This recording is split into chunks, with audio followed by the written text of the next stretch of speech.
واحد القضيه.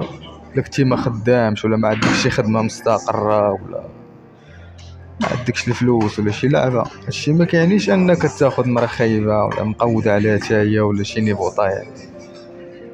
هادشي راه كاينه في عقول ديال الرجال. كنلاحظ بزاف ديال الدراري عندهم هاد التفكير بحال هكا، كيشوف راسو النيفو ديالو ولا هو كيقلل من راسو لشي مستوى، كيمشي يبدا يقلب على هذاك المستوى الخاري كاع، كيقول راه هادي هي اللي غتقبل بيا. من حقك تاخد اي مرا وكيما بغا يكون النوع ديالها، واخا انت ما خدام ما عندك حتى حاجه ما عندك، من حقك تاخد مرا زوينه. داك تفكير غلط هذاك، تشوفي زال كاع. واحد القضيه اخرى، واحد المصريه كانت سميتها دعاء سمير، واقيلا راه قلبوا عليها غتلقاو القصه ديالها. مالا دابا هذيك كانت زوينه بزاف، كان اللي شافها كيتفتن بها، كانت واعره، وهي طيح مع الاستاذ ديالها في الجامعه. الاستاذ ديالها موظف عادي، بقات مصاحبه مع دوزت مع شي 3 سنين واقيلا. داك خونا ما جراو عليه من الخدمه ولا ما عرفتش طرا ليه ولا ما عرف بغا يحرق ولا ما شنو، هو يقودها.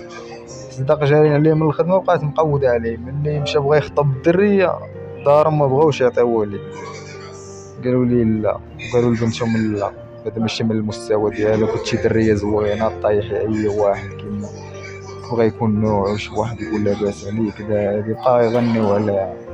هادي ما لقاش ما دير، قال له هو عارف اش غندير، انا غادي نمشي دابا نحرق، غادي نخدم ونجمع الفلوس وندبر على راسي، وديك الساعه نجي نخطبك. قال لي صافي.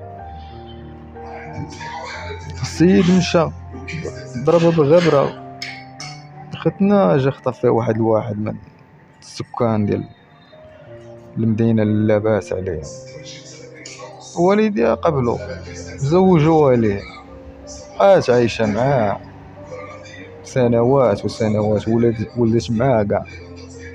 خونا واحد النهار هو رجع كيقلب عليها، هو يلقاها مجا والده. على هادي ملي قالت لي راه ماشي بيدي انا، راه والدي انا، راه كنت باغاك انت وكذا، وخاد من عندها النمره وبقى كيدوي معاها.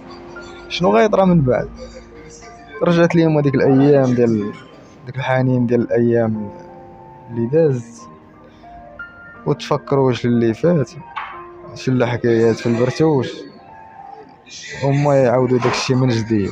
عاود طايح عليها تاني وبقى طايح عليها. دوز ثاني مع واحد الهويم وهو يقول لها خصني نتزوج بك. قلت لي انا راه مجوجه براسي، اللي كي غندير ليه؟ هما يفكروا واش فكروا قتلوه، شدوه قتلوه، صفاو عليه، دفنوه في الجردة. جا هو خطبها من بعد، تزوج بها وبقاو عايشين. المهم البوليس والقيامة راكم عارفين غيديروا ديك التحقيقات ديالهم. المهم وصلوا ليه، حكموا عليها بالاعدام. النهار اللي بغاو يشنقوها قالت لهم ديروا لي الحجاب، هذه هي الامنيه ديالي، باش حتى واحد اللي يشوفني ويتفتن بزين. داكشي اللي داروا لها الحجاب والخمار ولا شنو، وطلعوها. هذاك اللي جا باش يعدم خاصو يشوفوا وجهها، يتعرف عليها بعدا على الضحيه. قال لها حيدي النقاب، قالت لي لا، بقى عليها حتى حيدات. وملي شافها الدمعه طاحت ليه من عين. قال لها ما كرهتش باش نقمر شي مخلي انتيا. هادشي كلشي كاين في يوتيوب، هذه قصه حقيقيه، ما كنعاودش الخيال العلمي. بغيت نوصل لك من هادشي كامل هو ان هي زوينه ولا باس عليها وكلشي، ولكن الاستاذ ما حقرش راسو، ما قالش هذيك راه زوينه ما تبغينيش. طاح معها وبغات هي وقتلت راجل اللي لاباس عليه ورجعت لي مقود عليه.